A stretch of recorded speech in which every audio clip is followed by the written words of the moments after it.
All right, my friends. So here we have it, the Patek Philippe 5821/1A, the Cubitus, newly released and freshly in my hands. So this is the first time that I'm actually holding one in the metal. Of course, I've seen many pictures and wrist shots, but this is the first time that I'm holding the watch in my hands and really going over with it. So I just thought I'd share my initial thoughts and a little bit of a mini review with you.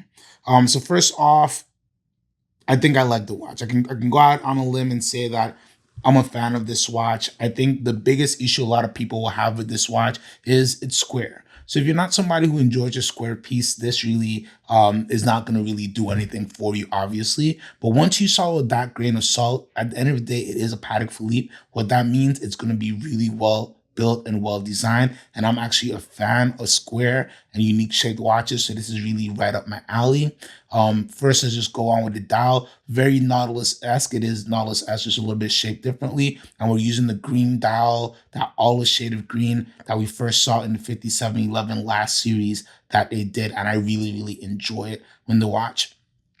So in my opinion, the Cubitus is just a great extension to the Nautilus family. And they're kissing cousins. So you get a lot of the great design aesthetics that you love from the Nautilus, including the integrated bracelet, but just you have a little bit more of a squarish flair. My biggest concern when these watches first came out was the thickness of the watch, and I was pleasantly surprised to learn that these aren't going to be that thick at all, and they're right in between, let's say, a 5712 and 5711. So not too thick of a watch at all, and something that is going to be super, super wearable and a great looking piece. I just love the angles on it. Super well done. Great looking watch.